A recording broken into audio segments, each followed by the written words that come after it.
Princess here, and tonight we're going to go ahead and read some more from Mindhunters. Sorry for the delay. I've had to re-record it. I had some technical difficulties in the past week or two, so thank you for your patience. Anyways, let's get started. Chapter 5, Behavioral Science, or BS. I hadn't been back to Quantico since new agent training almost 5 years before, and in many ways the place had changed. For one thing, by spring of 1975, the FBI Academy had become a complete and self-contained facility, carved out of a chunk of the U.S. Marine base in the beautiful, gently rolling Virginia woodlands, about an hour south of Washington, but some things hadn't changed. The technical units still commanded all the prestige and status, and of these, the firearms unit was the star. It was headed by George Weiss, the special agent who had been sent to bring James Earl Ray back from England to face American justice after the 1968 assassination of Dr. Martin Luther King Jr. Weiss was a huge, powerful bear of a man who broke handcuffs with his bare hands as a parlor trick. One time, some of the guys on the range took a pair and soldered the chain that gave them to Weiss to do his thing. He twisted so hard he snapped his wrist and had to be in a cast for weeks. Hostage negotiation was done by the Behavioral Science Unit, a group of between 7 and 9 special agent instructors. Psychology and soft sciences were never held in much esteem by Hoover and his cohorts, so, until he died, this was something of a backroom endeavor. In fact, much of the FBI at the time, as well as the law enforcement world in general, considered psychology and behavioral science as they applied to criminology to be so much worthless bullshit. While clearly I never felt this way, I had to acknowledge that a lot of what was known and taught in this field had no real relevance to the business of understanding and catching criminals. A circumstance several of us would try to begin to rectify a couple of years later. When I took over as chief of the operational side of the Behavioral Science Unit, I changed the name to the Investigative Support Unit, and when people asked me why, I told them, quite frankly, I wanted to take the BS out of what we were doing. I love this guy. The BSU under Unit Chief Jack Pfaff, at the time I took my hostage negotiation training, was dominated by two strong and insightful personalities, Howard Teeton and Patrick Mullany. Teeton is about 6'4" with penetrating eyes behind wire-rimmed glasses. Sounds like Dumbledore. Oh, no. Though an ex-Marine, he's a contemplative type, always totally dignified. The model of an intellectual professor, he joined the Bureau in 1969. The Bureau in 1962 after serving with the San Leandro, California Police Department near San Francisco. In 1969, he began teaching a landmark course called Applied Criminology, which eventually, after Hoover's death, I suspect, became known as Applied Criminal Psychology. By 1972, Teeton had gone up to New York to consult with Dr. James Russell, the psychiatrist who had cracked the Mad Bomber case, who agreed to personally teach Teeton his profiling technique.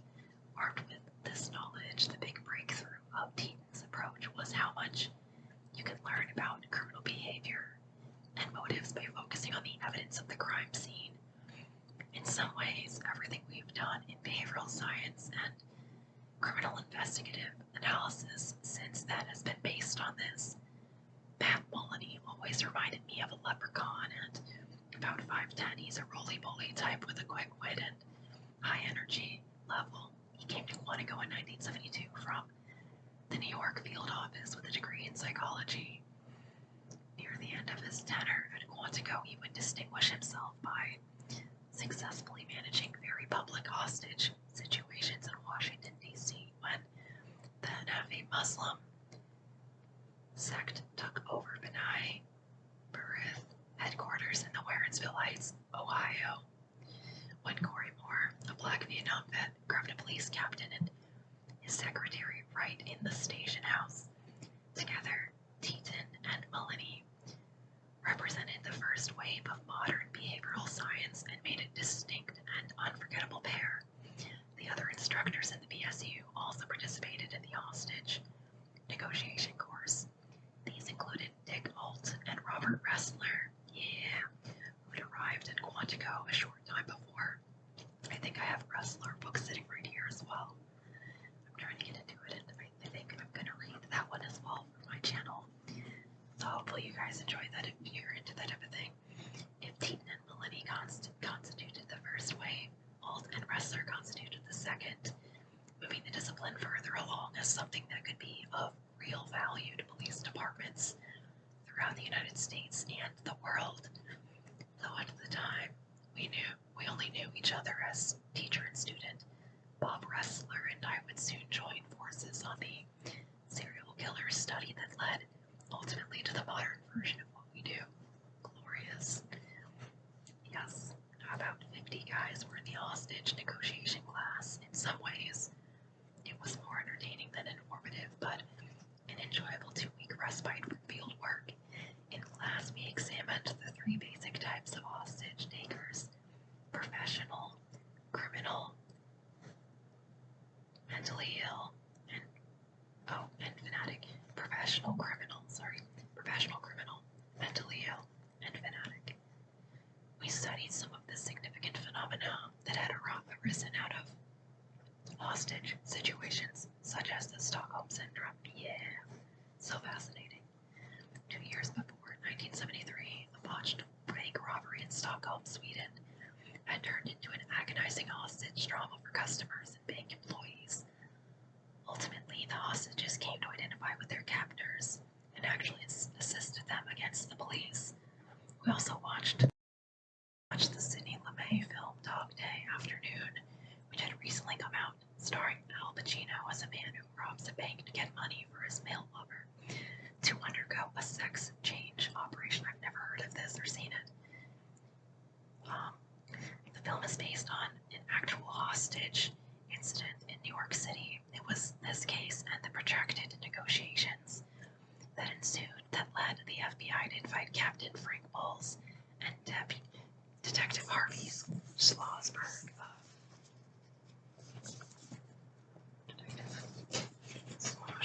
of the NYPD to bring the Academy up to speed on hostage negotiation, an area in which the New York people were the acknowledged national leaders. We studied the principles of negotiation, some of the guidelines, such as trying to keep loss of life to a minimum, were obvious stuff. We did have the benefit of audio tapes of actual hostage situations, but it would be years later when the next generation of instructors came in, before students would be involved in role-playing exercises. The closest you can get in the classroom to hands-on negotiating was also somewhat confusing because a lot of the material had been recycled from the criminal psychology classes and didn't really fit. For example, they would give us photos and dossiers of child molesters or lust killers and discuss how such a personality would react in a hostage situation. What the fuck? Then there was more firearms training, which was still the big thing in Quantico. Much of what we eventually came to teach about hostage negotiation was learned not in the classroom from other agents, but in the cold crucible of the field. As I mentioned, one of the cases that earned Pat Maloney his reputation was that of Corey Moore. Moore, who had been diagnosed a paranoid schizophrenic, made a number of public demands after taking the Warrensville Heights, Ohio police captain and his secretary hostage in the captain's own office. Among them was that all white people leave the earth immediately. Now a negotiating strategy. You don't want to give in to demands if you can possibly help it. Some demands, however, aren't terribly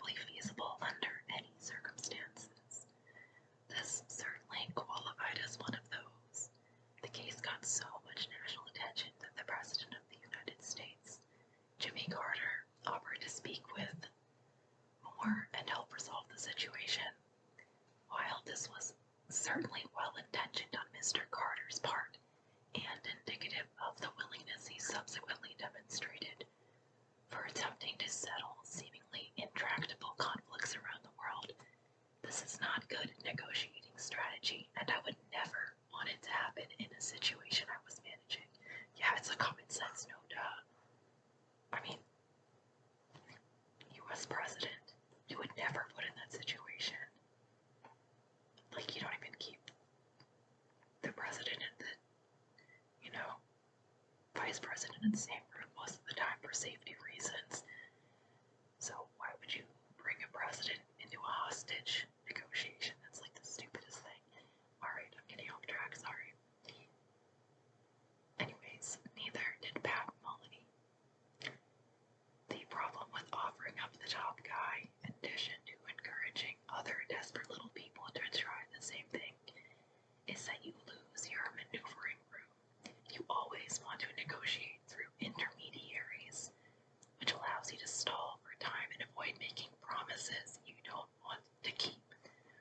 Once you put the hostage taker in direct contact with someone he perceives as a decision maker, everyone is backed against the wall, and if you don't give in to his demands, you risk having things head south in a hurry. The longer you keep them talking, the better. By the time I was teaching hostage negotiation at Quantico in the early 1980s, we used a disturbing videotape that had been made in St. Louis a couple of years before. Ultimately, we stopped showing it because the St. Louis Police Department was so upset by it. In the tape, a young black man holds up a bar. The robberies, a bus, he gets trapped inside the police and surround the place, and he's got a bunch of hostages. The police organize a team of black and white police officers. But as the tape shows, rather than trying to deal with him at an objective level, they start jive-talking him and trying to get down on his level. They're all talking at once, constantly interrupting him, not listening to what he's saying, not trying to figure out what he wants to get out of this situation. The camera swings away just as the chief of police arrives on the scene. Again, I'd never let this happen. Once the chief is there, he officially ignores the demands, whereupon the guy points the gun at his own head and blows his brains out for all to see. Contrast that with Pat Mullany's handling of the Corey Moore case. Moore was crazy, and obviously all the white people weren't going to leave planet Earth, but by listening to the subject, Mullany was able to discern what Moore really wanted and what would satisfy him. Mullany offered Moore a press conference in which to air his views, and Moore released the hostages bloodlessly. During the course at Quantico, my name got around the behavioral science unit, and Pat Mullany, Dick Alt, and Bob Ressler recommended me to Jack Fab. Before I left, the unit chief called me down to his basement office for an interview. Fab was a personable, friendly guy, a swarthy chain smoker. He looked a lot like Victor Major. The instructors had been impressed with me and told me to consider coming back to Quantico as a counselor for the FBI National Academy program. I was flattered by the offer and said I'd very much like to do that. Back in Milwaukee, I was still on the reactive squad and the SWAT team, but was spending much of my time going around the state training business executives on how to deal with kidnapping and extortion threats and bank officers, on how to deal with single-banded and gang-armed robberies that were plaguing rural banks particularly. It was amazing how naive some of these sophisticated businessmen were about personal security, allowing their schedules, even their vacation plans, to be published in local newspapers and company newsletters. In many cases, they were sitting ducks for would-be kidnappers and extortionists. I tried to teach them and their secretaries and subordinates how to evaluate calls and requests for information and how to determine whether an extortion call that came in was genuine or not.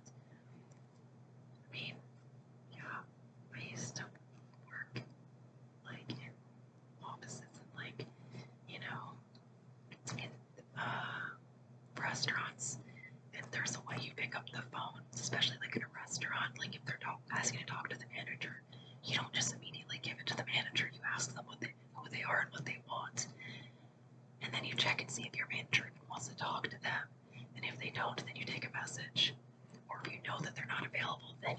message.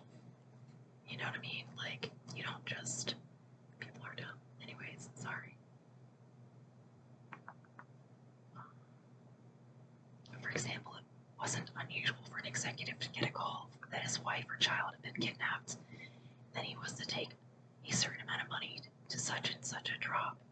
In point of fact, that wife or child was perfectly safe and in no danger the entire time, but the would-be profiteer had known that the family member would be unreachable for whatever reason, and if the criminal had one or two legitimate-sounding facts, he could convince the panicked executive to accede to his demands.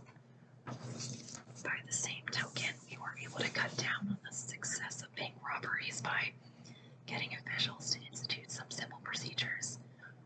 One of the common robbery techniques was to wait outside early in the morning when the branch manager would arrive to open for the day. The subject would grab the guy, then, as other unsuspecting employees would arrive for work, they would be taken too. The next thing you know, you have a whole bank branch full of hostages and a major mess on your hands. I got some of the branches to institute a basic code system. When the first person arrived in the morning and found that the coast was clear, he or she would do one thing: adjust a curtain, move a plant, turn on a particular light, whatever to signal to everyone else that all was okay. If that signal was absent when the second person arrived, he or she would not go in. We would call the police immediately. Likewise, we trained tellers who are the real key to any bank's security. What to look for and what to do in panic situations without becoming dead heroes. Real talk. We explained the proper handling of exploding money packs, which were just then going into wide usage. And based on the interviews I had done with a number of successful bank robbers, I instructed tellers to take the hold-up note as it was presented to them, then nervously drop it on the floor on their side of the cage, rather than hand it back to the robber, thereby preserving a valuable piece of evidence. I knew from my interviews that robbers don't like to hit banks cold, so it could be extremely valuable to make a note seen before. So make a note of individuals coming into the branch whom you've never seen before, particularly with a simple or routine request. If the teller had been able to jot down a license number or noted any kind of ID, a subsequent robbery could often be solved quickly. Begun hanging out with city homicide detectives and around the medical examiner's office. Any forensic pathologist, as well as most good detectives, will tell you that the single most important piece of evidence in any murder investigation is the victim's body. And I wanted to learn as much as I could. I'm sure part of the fascination also went back to my youthful days of wanting to be a veterinarian and to understand how the structures and functions of the body are related to living.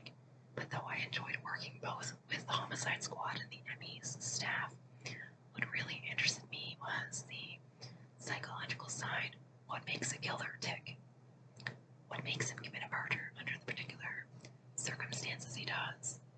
During my weeks at Quantico, I had been exposed to some of the more bizarre murder cases, and one of the most bizarre of all turned out to be practically in my backyard.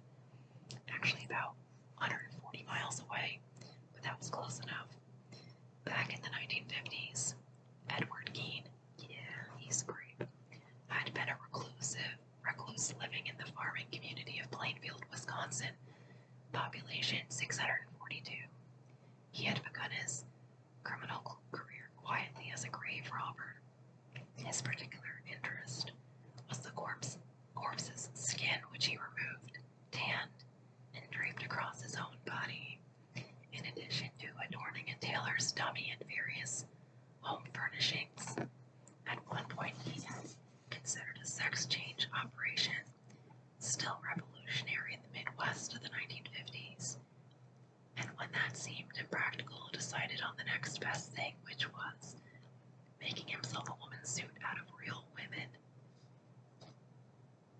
Some speculate he was trying trying to become his dead, domineering mother.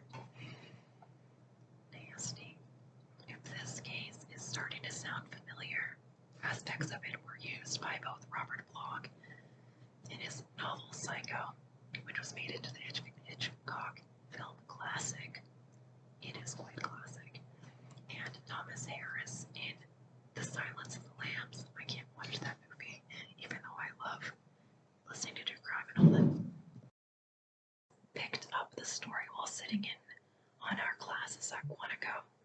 Keane could probably have continued living in ghoulish obscurity had his fantasy needs not expanded into creating more corpses to harvest. Yeah. Casual Criminalist does a really good job covering this case, by the way. It's one of the creepiest ones I've listened to about Ed Gein. The description of what he did to the body is just horrible. If you like that stuff, you should listen to their version. His writer did a really good job. Anyways, when we began our serial killer study, this escalation is something we came to recognize in virtually all cases. Gein was charged with the murder of 2 middle-aged women, though likely there were more. I agree. In January of 1958, he was found legally insane and then spent the rest of his life in the Central State Hospital in Oakland and the Mendota Mental Health Institute, where he was always a model prisoner, of course. In 1984, Gein died peacefully at the age of 77 in the Mendota Geriatric Ward. Needless to say, as a local detective or a special agent in the field, you don't get to see this sort of thing too often. When I got back to Milwaukee, I wanted to learn as much about the case as I could. But when I checked with the State Attorney General's office, I found that the records had been sealed because of the insanity angle, saying I was an FBI agent with an educational interest in the crimes. I got the office to open the files to me. Lucky duck. I'll never forget going with the clerk and taking the boxes off the endless shelves and actually having to break a wax seal to get in. But inside I saw photographs that instantly became seared in my mind. Headless, naked female bodies, hung upside down by ropes and pulleys, slit open in the front all the way from sternum to vaginal area with all the genitalia cut out. It's disgusting. Other photos showed severed heads lying on the table, their blank open eyes staring into nothingness. As horrible as these images were to contemplate, I began speculating as to what they said about the person who created them, and how that knowledge could have aided in his capture. That part from as horrible to capture I actually highlighted because it's really just like, yes, it's amazing. And in a real sense, I've been contemplating that ever since. At the end of September 1976, I left Milwaukee for my temporary duty assignment, or TDY, as a counselor for the 107th National Academy session at Quantico. Pam had to stay on her own in Milwaukee running the house and taking care of 1-year-old Erica while still teaching. I hope she found a better teaching job or a safer position. I don't know if you listened to the previous book, but yeah, or book chapter, sorry, not book chapter. This was the first of my many professional absences over the years, and I'm afraid too many of us in the Bureau, in the military, and in the Foreign Service give too little thought to the incredible burdens on the spouse left behind. Sure. The FBI National Academy program is a tough 11-week course for senior and accomplished law enforcement officials from around the nation and the world. In many cases, Academy students are trained right alongside FBI agents. The way to tell the difference between trainees is by shirt color. FBI agents wear blue, while NA students wear red. Another thing, NA students tend to be older and more experienced. To qualify, you have to be recommended by your local commanding officer and accepted by the Quantico staff. Not only does the National Academy provide expert training in the latest in law enforcement knowledge and techniques, it also serves as an extended and informal environment for the FBI to build personal relationships with local police officers, which has proved an invaluable resource over and over again.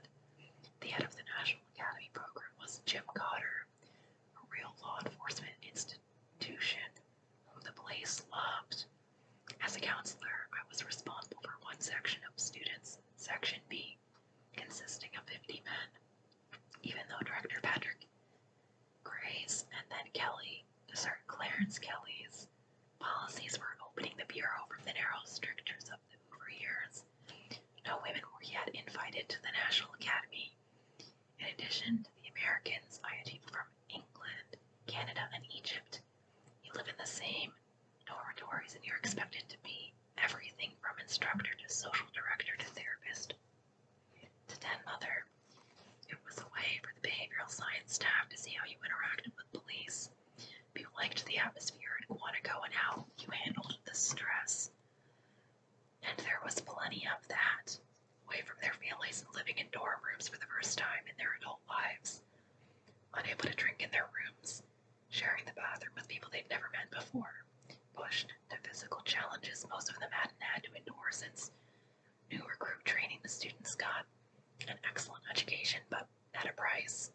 By about the 6th week, many of the cops were going nuts, bouncing off the white cinder block walls. And this, of course, took its toll on the counselors as well. Each one handled the assignment differently, as with everything else in my life. I decided that if we were all going to get through this in one piece, I'd better have a sense of humor. Some counselors took other approaches. One was so strict and intense he'd be chewing his guys' butts out during intramural games. By the 3rd week, his section was so pissed off they gave him a set of luggage. The symbolic message being, get the hell out of here. Another counselor was a special agent. I'll call Fred. He'd never had a drinking problem until he came to Quantico, but he sure got one there. The counselors were all supposed to watch for signs of students becoming depressed. In fact, Fred had taken to locking himself in his room, smoking and drinking himself into oblivion. When you're dealing with street hardened cops, it's survival of the fittest. Any weakness and you're dead meat. A really nice guy, Fred was so sensitive and understanding and gullible he didn't stand a chance with this crew. There was a standing rule, no women on the floor. One night, one of the cops comes to Fred saying, he can't take it anymore, that's not something you want to hear as a counselor. His roommate has a different woman in bed every night and he can't sleep. So Fred goes with this guy to the room and sees half a dozen other men standing outside the door waiting their turn, holding money in their sweaty hands. Fred freaks, he barges in on one of the guys who's on top of this long-haired blonde, grabs him and pulls him off the woman who turns out to be an inflatable doll. Later, another cop comes to Fred's room in the middle of the night saying his depressed roommate Harry has just opened the window and jumped. First of all, the windows in the dorm building aren't supposed to open. So Fred races down the hall into the room, peers out the open window and sees Harry covered with blood lying on the... Fred races down the stairs and out to the suicide scene where, upon Harry jumps up and scares the shit out of him. It happens while a gift had been appropriated from the cafeteria that night. By graduation, Fred's hair was falling out. He wasn't shaving his leg. Was numb and he was walking with a limp. A neurologist could find nothing clinically wrong with him. A year later, back in his field office, he was out on a medical disability discharge. I felt sorry for the guy, but in one respect, at least cops are a lot like criminals. You've got to prove how tough you are with each other. I don't like that. Despite my easygoing and humorous approach, I was not immune either. Though fortunately most of it was camp stuff. On one occasion, my group removed all the furniture from my room. On another, they short-sheeted my bed, and on several more, they stretched cellophane across my toilet seat. You have to be able to relieve stress somehow. There came a point when they were driving me nuts. I was desperate to get away for a little while, and like the good cops they were, they sensed that moment precisely. They brought my green MGB up with cinder blocks, lifting it just enough off the ground so that the wheels missed by a small fraction of an inch. I got in and turned on the engine. I popped the clutch, put the car in gear, and futilely gunned the engine, unable to figure out why. I'm going nowhere fast. I get out cursing at the damn British engineering. I open the hood. I kick the tires. I bend down and look under the car, and all of a sudden the entire parking lot is lit up. They're all in their cars, shining their headlights at me. Since they claimed to like me, they actually put the car back on terra firma for me after they had their fun. The foreign students were in for their share too. A lot of these guys would come over with empty suitcases, go to the PX and buy like crazy. I particularly remember one high-ranking Egyptian colonel. He'd asked a cop about Detroit what fuck meant. Big mistake. The cop had told him somewhat accurately that this was an all-purpose word that had many different usages depending on the situation, but it was almost always appropriate. One of its meanings is beautiful or classy. So he's in the PX, goes over to the photography counter, points and booms out, "I wish to buy that fucking camera." The horrified young woman clerk says, "Excuse me, I want to buy that fucking camera." Some of the other guys quickly get to him and explain that while the term does have many usages, it is not used around women and children. Hey, we all like to curse, don't judge. Then there was the Japanese police officer. Well, I do. Police officer who had dutifully asked one of the other cops the protocol for greeting instructors one holds in high regard. So every time I saw him in the hallway, I would smile, bow respectfully, and greet me with, "Fuck you." Sorry. "Fuck you, Mr. Douglas." "Fuck you, Mr. Douglas." Rather than getting all complicated, I'd bow back, smile, and say, "Fuck you too." Generally, when the Japanese sent over someone to the National Academy, they would insist on sending two students. After a while, it became clear that one would be the superior officer and the other a subordinate who would be responsible for shining his senior man's shoes, making his bed, cleaning his room, and generally acting as his servant. One time, several of the other students went to Jim Cotter and complained that the top guy was regularly practicing his karate and martial arts by beating the hell out of his companion. Cotter took the top guy aside, explained that every student was equal at the academy, and stated in no uncertain terms that this kind of behavior would not be tolerated, but it just goes to prove the kind of cultural barriers that have to be overcome. I sat in on NA classes and got a sense of how they were taught. By the end of the session in December, both the behavioral science and the education units offered me jobs. The education unit chief offered to pay for my graduate school, but I thought I'd be more interested in behavioral science. I came back to Milwaukee a week before Christmas, so confident I'd be getting the posting to Quantico that Pam and I bought a 5-acre lot in an area south of the FBI Academy in Quantico in January 1977. The Bureau announced a manpower study during which time personnel transfers would be frozen. So there went my new job. I was stuck with this lot in Virginia and had to borrow money from my dad for the down payment. And I still had no idea what my future in the Bureau was going to be. But then several weeks later, I'm out on a case with an agent named Henry McCaslin when I get a call from headquarters that I'm going to be transferred to Quantico in June and assigned to behavioral science at 32 years of age. I would be taking the place of Pat Mullany, who was going onto the inspection staff at headquarters.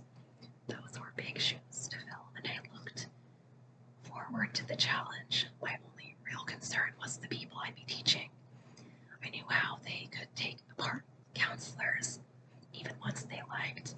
I could only imagine how tough they'd be on instructors who were trying to teach them their own business. I had the right dance down, but I wasn't sure if I knew the song well enough. If I was going to be teaching them behavioral science, I'd better figure out some way to eliminate as much of the BS as I could. And if I was going to be able to say anything of value to a police chief 15 or 20 years older than me, I knew I'd better have the goods to back it up. And it was that fear that led me to the next stage of the journey. Alrighty, so that's the end of this chapter. I hope you enjoyed this video. Please like subscribed if